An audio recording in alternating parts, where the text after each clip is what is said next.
Hey everyone, how's it going? Today, I've got a creepy story about sounds to share with you all.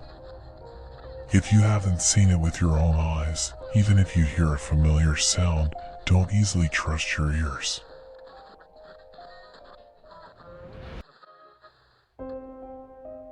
When I was growing up, I was terrified of being alone. I don't know what started it, or if it stopped exactly.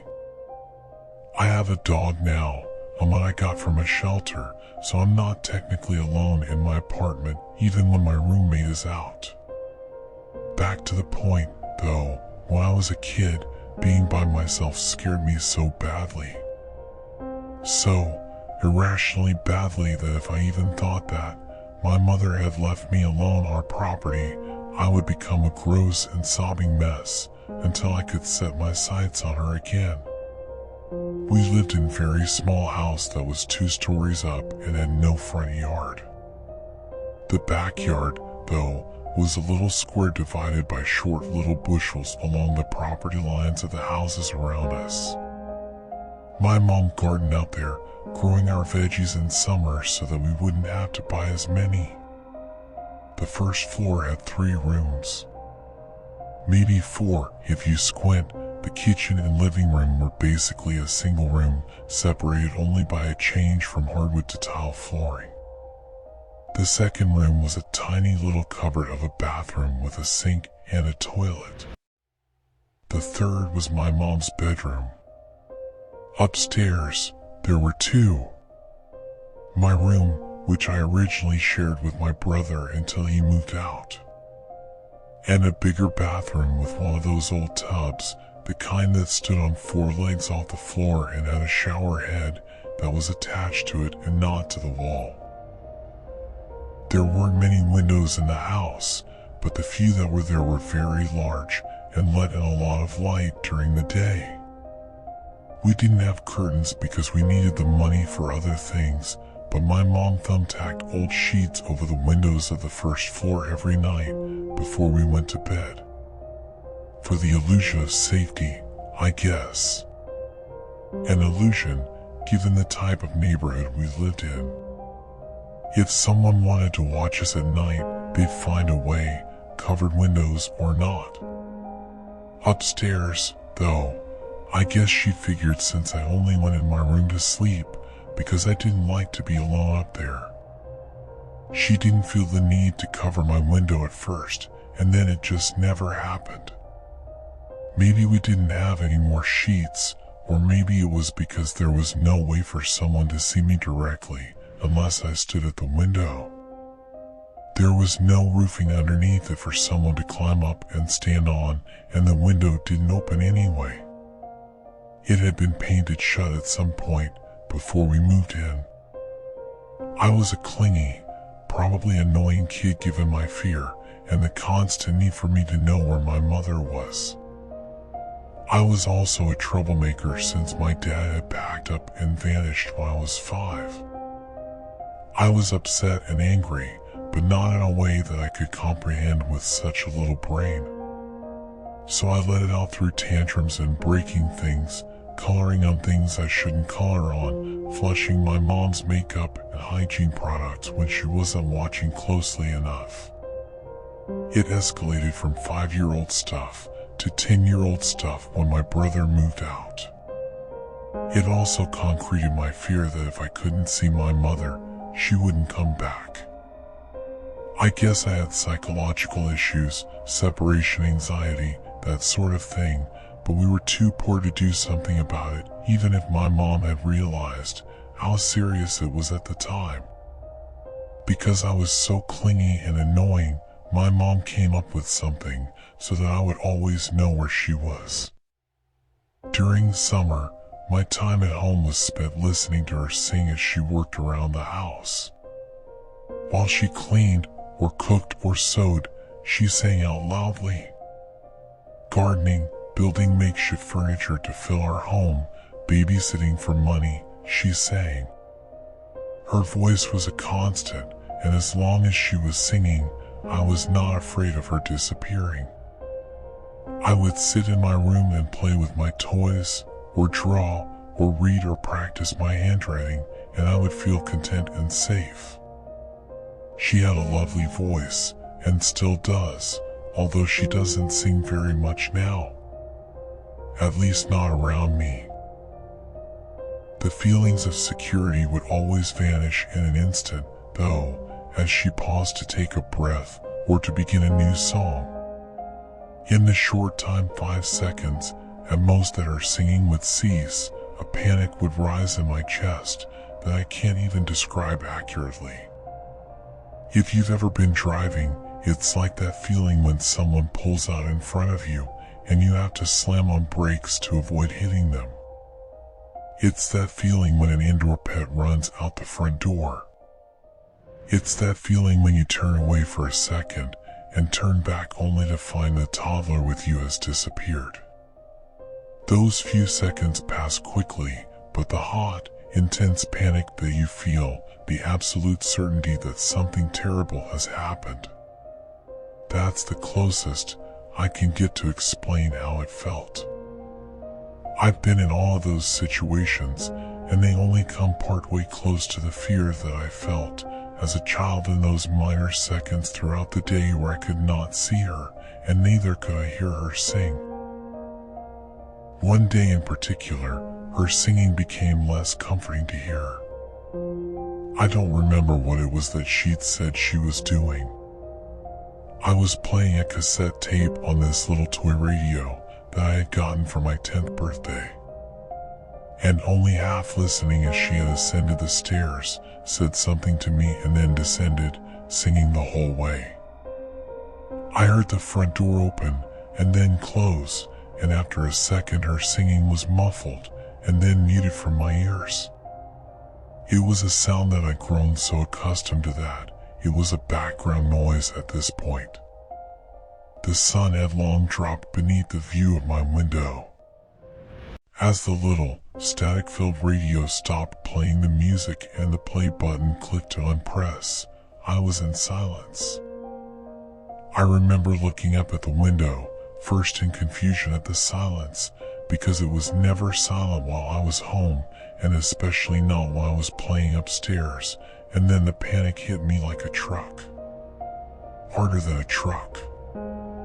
Fear closed my esophagus and squeezed my lungs. It burned my eyes as my body froze, and I could no longer blink. My body was both hot and cold, frozen still in the icy fear and burning hot as sweat began to form on my forehead, neck, and palms. I remember the moment so clearly. I remember the fear, the terror so clearly. I remember the ideas that bombarded my mind, the thoughts that grew so large, so certain, and so many all at once that the pressure they created in my head is unmatched by anything I've felt since that evening. Then, all at once, the pounding of my heart slowed, and the fear seemed to dissipate into the air. Her singing began once again, a sound muffled by my window, and the distance from the garden to the second floor.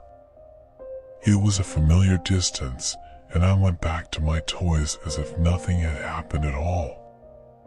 She went to the garden, that was all. She hadn't left me. It was okay, and I was okay. I don't know how I could get over such intense feelings that quickly. If someone even startles me now, 16 years later, it takes me forever to calm down from it. 10-year-old me was a badass, I guess, or maybe I had just gotten used to being so afraid all the time. I abandoned the radio, having listened to the tape over and over all day, and went to the closet to look for this box of jumbo crayons that I had for about a year. I liked them so much that I used them scarcely. I remember that, mostly because I still have the box of them, although the green is missing and the blue is used down to the halfway point in my attic with other childhood memories. I liked them so much because they didn't break in half between my clumsy fingers. and I could bear down on the paper as hard as I needed to without worrying that I'd break the tip. I had a few drawings thumbtacked to my wall right beside my bed, and a couple were downstairs on the fridge, stereotypically enough. I grabbed my crayons, found the pink, yellow, and white stack of papers, hundreds of forms and documents from some company that my dad had left behind. I took a small stack of them to my bed. I tossed everything up there, climbed up myself, and glanced up at the window before I started drawing. I could still hear her singing out there, even as the sun had set almost completely and the sky was dark with a red-orange border. I was going to draw a sunset that night. I got the red and the yellow and began making the rough, scattered lines and wobbly circle that represented the setting sun. As I colored, I listened to her song. It was one I hadn't heard before, but it was definitely, unmistakably her voice singing it. The notes didn't connect right, I guess. I don't know about singing or music notes or songwriting or whatever, but I made a friend in middle school that had a grand piano in their house. We would play around on it, creating terrible music, and the way that she was singing reminds me now of the way the piano sounds when you play a song with white keys and then throw in some random black ones. And it creates this messy sound that is nothing like music. This song went on for a long time. It was probably only a couple of minutes in reality, but it was so unsettling to hear that. I finally dropped my crayon and sat up on the bed. I remember that it was the red crayon. I remember in such weirdly vivid detail exactly what the drawing looked like. Exactly what crayon I was using. Exactly where the crayons were on the bed. I remember climbing off the bed and walking to the window. I remember looking down to the garden to call out for her. I was going to ask her to sing for Elise, a song that doesn't actually have any lyrics, but one she'd make them up for. I don't know why, but I really loved that song. I liked her singing it more than I liked the kid-esque version on my crappy cassette tape. When I looked down to the garden, the scattering rays of sun illuminated it just enough that I could see that she wasn't there. Her voice still drifted up from the ground, but she wasn't in the yard that I could see. It was a small yard, no big plants, no outdoor furniture that could hide her. Her voice was definitely, absolutely certainly coming from the backyard, but I pressed my ear against the window and the sound was more clear. I pressed my forehead against the window, trying to see directly underneath, but to no avail. A small, thin strip of the yard was censored from my vision by the positioning of my window, and I figured that's where she must be. She wasn't in the house, or at least her voice wasn't coming from inside. I realized something else, then. Something that made no sense to me at all. We didn't own a ladder, and my mom was afraid of heights anyway. So how was it that her voice had risen higher from the ground? I wasn't even sure of it at first. Maybe she had just started singing louder, or maybe this was how loud she'd been singing and I just didn't notice until now because I'd been against another wall. That was a good explanation for me, but I couldn't understand exactly what it was that made voice get even more clear. Even closer to where I was standing. An uncertainty grew in the pit of my stomach, making it turn sickly. My heart sped up, too, and there was a fear unlike the one I felt when she stopped singing.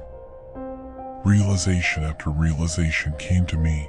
She hadn't taken a breath or paused in at least 5 minutes.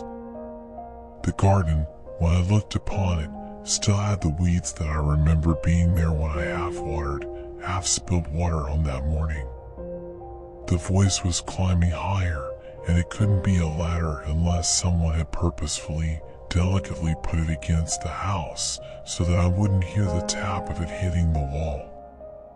Even if it were a ladder, the singing was my mother's voice, and she would never do something this strange.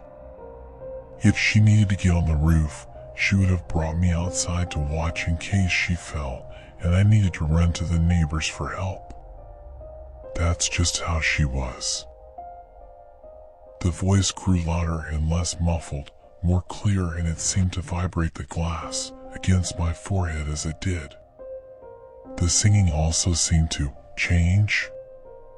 The notes, having sounded unconnected already, were now sporadically changing and shrill. It was like a song skipping, jumping from note to note quickly and randomly, and it was so shrill. It was as if she were just belting out whatever note she could think of as a shriek, as some sort of terrified scream. And it was growing steadily closer to my bedroom window. I took a step back, retracting completely from the glass. If this was my mom, my little 10-year-old self knew that something was very, very wrong with her. And if it wasn't my mom, well, something else was very, very wrong. I watched the window with wide, unblinking eyes and lips dry and cracking from the way I was near hyperventilating. This kind of fear was not the irrational, disabling fear of my mother vanishing without a trace, but a fear of whatever was just underneath my window. It was a rational fear, and one that doubled when I could hear the sound of the front door open and then close, barely audible through banshee-like wails. "Baby, I'm home. Stop screaming. Are you okay?" My mother's voice came up the stairs, quickly followed by her footsteps, and the noise outside stopped completely. All at once, the sound that would resound in my memory as I fell asleep at night, the sound that invades my dreams and nightmares, the sound that I have never heard again ceased. I turned to flee my room and throw myself into my mother's arms. The hollow sound, like a baseball bouncing off of glass, jump-started my escape. And as the light and delicate sound of glass hitting hardwood filled the room, I really did scream. I fled the room, pulled the door closed without looking back at what was shifting the glass of my window, and as tears began to pour, I screamed something that was probably incoherent except for a couple of words. Whatever she caught of them, they were enough to warn my mother that there was someone or something in my room. And she scooped me up, all but ran down the stairs and out the front door and across the road to the neighbor's house, where my mother had been for those last 6 minutes, dropping off something she'd sewn for them. We called the police, and when they got there I had mostly calmed down. I couldn't stop crying, the baby that I was, but through the shaky sobs, I managed to tell them what had happened. Nobody believed me, clearly. The looks they all exchanged were obvious. My mom's apologetic one toward my neighbor and the police, the cops' annoyance with me, and my neighbor's relief that nothing was actually wrong. They didn't believe me. Not until they went to investigate to make me feel better and found that there were no marks in the ground that would have been made by a ladder. The window had been broken from the outside, and that there was nothing indicating that something had been thrown in. And not until they found the dark, maroon-colored liquid on the glass left inside the window frame, and the long streaks of it that vaguely resembled fingerprints on either side of the window.